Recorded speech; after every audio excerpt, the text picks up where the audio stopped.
Hey, welcome everyone to the introduction of SPSS. In this lecture, we're just going to see that what actually SPSS is and what its dataset actually looks like. So let's see. These are two views. This is data view and this is variable view. So let's move to data view.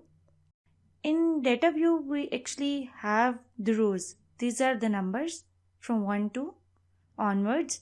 So these are columns where everywhere there is written VAR. VAR is actually the default name for a variable. So you know that whenever a column and a row meet, they result into a cell. So each rectangle on the sheet is actually a cell. As you know, that is in Excel sheet. Let's do variable view. So variable view also has rows where there are numbers and then columns. Each column has name, type, decimal label, and then you see name, type, width. So what actually these things mean, I'll let you know in the next lecture. So let's get back to see that these are actually the menu, and these are tools that help us in conducting SPSS analysis. So let's see that how to enter a variable in it. So let's type something. For example, we are going to type item 0, 1.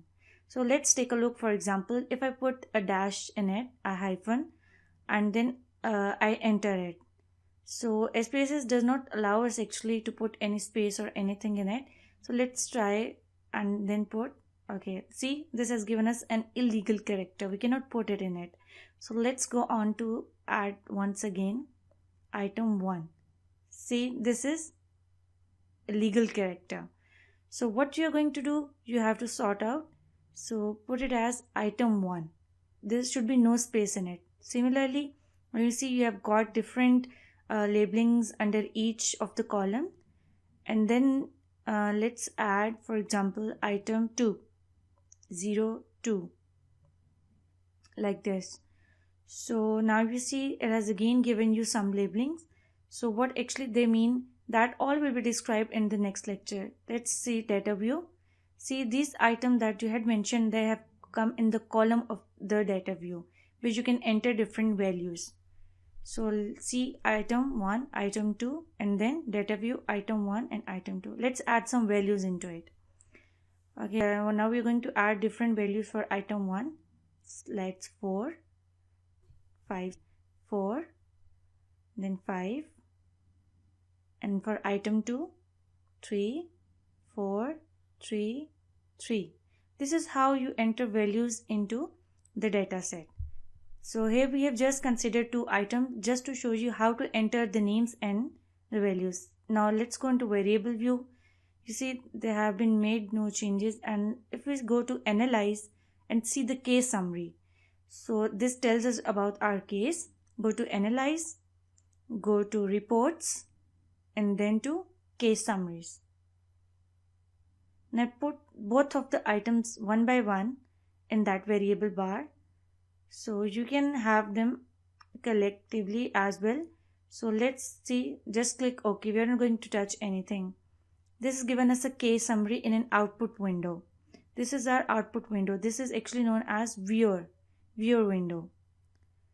Okay, now see what actually it has given us in the form of the result. This is our case summary. We can also go back to data view from here, editor view from here, like this. Then go back to data view, variable view. But let's come back to output window. Okay.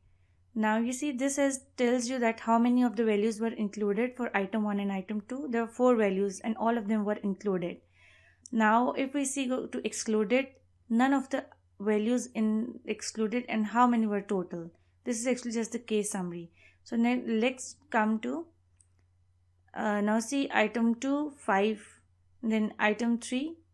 This has actually given you the values that you had already mentioned in your data of SPSS in the form of item 1 and item 2. So let's go back.